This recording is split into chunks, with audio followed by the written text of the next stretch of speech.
Hello and welcome. This is Chris Hodgkins of Jazz Then and Now on Jazz London Radio.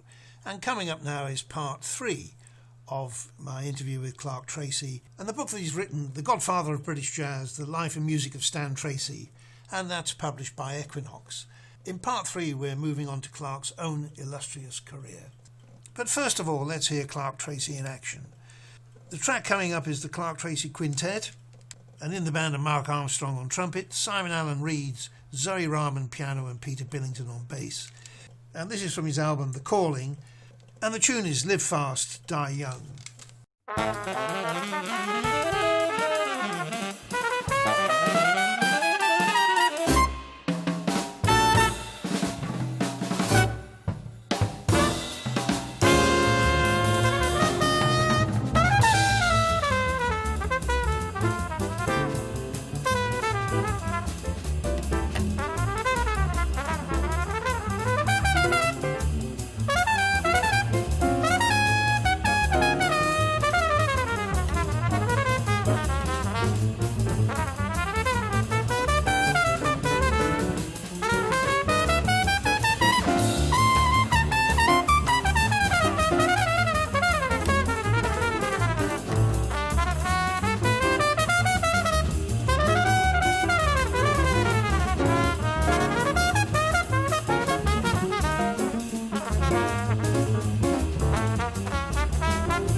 if your career has sort of evolved and developed, and your own writing, how did that evolve?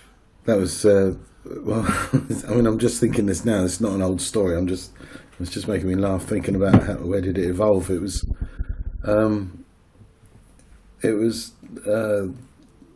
the show that Peter Clayton had, Jazz Radio 3. Yeah, BBC Jazz Club. Yeah, BBC Jazz Club.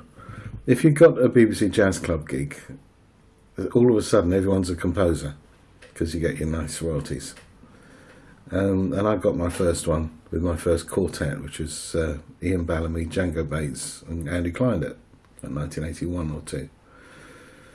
And suddenly I'm a composer and wrote this very, very average blues, which I wouldn't like to hear now. That was my first tune. And I think it was probably a little while before I wrote anything after that. But yeah, when I formed the quintet, we all encouraged each other. We encouraged each other to write tunes. Steve Melling was very, very prolific at writing, and it encouraged us all, because we all loved that band. We had a good kick out the 80s. Who was in that band? Steve Melling on piano? Yeah, Guy Barker, Jamie Talbot, and Alec Dankworth. Yeah. So, and we did 2 tours of the Far East, 2 years apart, which was incredible. 2 8-week tours. Yeah.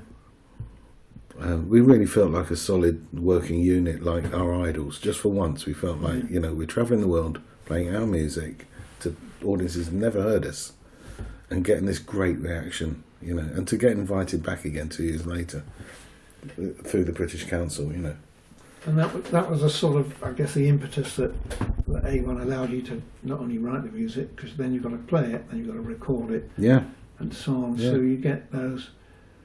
Well, that was our second album, Stiper Stones, which was a commission. Steve and I received a commission for that. That was from Liso's Bank, Liso's. Yes. Yeah. John Williams. Yeah. So yeah, he commissioned us to write this music, and that's where that began. And that album was recorded and made in between those 2 tours. And we were doing a tour of Yugoslavia, and we did a 2-week tour with Jazz Services, where we were driven around in a band bus. And the guy that came with us, John, was also a drummer and set up my drums for me and packed them up afterwards, and I really thought I'd made it by then. Rolls Royce treatment. It really felt like it, But in a way, that's as it should be. I mean, it's. Well, it was very rare, but we were getting a lot of that kind of treatment from those Far East tours. When I say things like that, we were staying in luxury hotels. I mean, dripping marble and all this sort of stuff. It was and playing to thousands of people in each concert, that kind of thing. I guess there were British Council tours, were they? Yeah. They really looked after us. Yeah. And we thought that was it, We thought, here we go, this is going to be like this forever. And it stopped pretty soon. We had 3 years of it. And then I realised, of course, like how really lucky we were, because no one else was getting that. Well, let's hear the Clark Tracey Quintet. The tune is Suddenly Last Tuesday. In the band are Alec Dankworth on double bass, James Talbot on saxophone, Steve Melling piano, Guy Barker trumpet, and of course Clark Tracey on drums.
great career with Stan, and then of your own bands as well, and you found your own voice and your own identity. So looking to the future, what? Well, I can be quite honest about this. I've been thinking a lot about it lately. You know, I'm 60 in just over a year now. I'll be 60, and it's one of those landmark numbers, isn't it? You know, I just received this British Empire Medal award as well, so for services to jazz, and it feels like it's a pat on the back for everything, you know. What has really dawned on me recently, a number of things have, but what's really dawned on me is that I'll never get musically close to anything like the relationship I had with Stan. You know, I played with him for 35 years, which is half of his own musical career from the age of 16. So that's a long time, 35 years. You know, we both continued to grow side by side. And we were that attached. You know, we did a wonderful recording called Sound Check, which only came about because Andy Klein was always late for sound checks. And me and Dad had to do the sound check without him. You know, that was typical, my mum's idea. So on that, you can see the empathy is ridiculous. You know, I mean, we're just moving everywhere, improvising the whole time together. But anyway, I mean, it has dawned on me, like, I don't get that satisfaction from working with anybody else, and I never have. And I never will. That's the sad bit, you know, it's not like it's round the corner. I'm working less and less. I mean, if you look at my diary, it's a conflict, because it seems like I am busy, but, you know, moving from 6 to 7 gigs a week down to 1 or 2 is a big drop. You know, going from being freelance and being employed by everybody down to maybe 3 people, if you're lucky. 3 people occasionally call you. You know, one other thing that dawned on me was that I work most gigs now with my own band, and that's new. I'd never had that. I was always freelance first, or Stan first, freelance, then mine. But now, you know, it's down to me to get work from my band, just so that I've got more dates in the book. And I don't think any band can really survive these days. And, you know, it's very difficult. You watch what's happening in the scene. People are doing tributes here, left, right and centre. There's very few bands doing their own thing. You know, 6 months later, they've changed the lineup to survive, or, you know, written a new suite to change everything, and good luck with that, you know. And of course, the real problem with the jazz scene at the moment is what they laughingly call diversity, which is basically ignoring anybody over the age of 30. In my own particular demographic, it's totally ignored by the media. What makes me laugh is the word legend, when they apply that to me. I mean, legend? Well, you know what legend means? It's like no one bloody employs you. You're on your own, mate. You know, you're the establishment now. I mean, the thing is, you've got this fantastic hinterland. You've written some marvellous music, and there's still plenty of time yet to go. Feasibly. I mean, but, you know, if I'm honest with myself, hoping that it'll happen, the frustration of getting there and just watching it not happen, I'd rather just say goodbye to it. Yeah. But you got the latest band with Alex Ridout. Well, only until next month, because she's off to America. But yeah, I've got a splendid trumpeter replacing her, James Copus. He's probably the best young trumpeters out there at the moment, and he's getting a lot of attention with his own thing, of course, now at the moment. You know, so his career's moving along a pace. Right. Doesn't need me and my band to put his face around. You know, he's doing it. He's already up there. You know, he's only 20-something. Sean Payne on alto, 18, nearly 19. Yeah. A few agents have squeezed themselves into the business, which is fine, you know, but they're only interested in looking in a certain area. You have to look a certain way to, or be a certain age to be of any interest to them. Because I've tried. Doesn't matter about your reputation or anything like that. Yeah. You know, the least reputation, the better. Well, let's hear another track. What's it going to be? Your band? Yeah, something from my latest band. I suppose it's came out last year, I think. It's called No Doubt. The best track, I think, probably the one everyone warms to, is Alex Ridout's tune, which is called Top Dog. thanks very much, Clark. And I should remind everyone that the book is out on Equinox, The Godfather of British Jazz, Life and Music of Stan Tracey, written by Clark Tracey. Thank you. And it is a fantastic read. Shouldn't give you nightmares at night. It could all be like this, folks.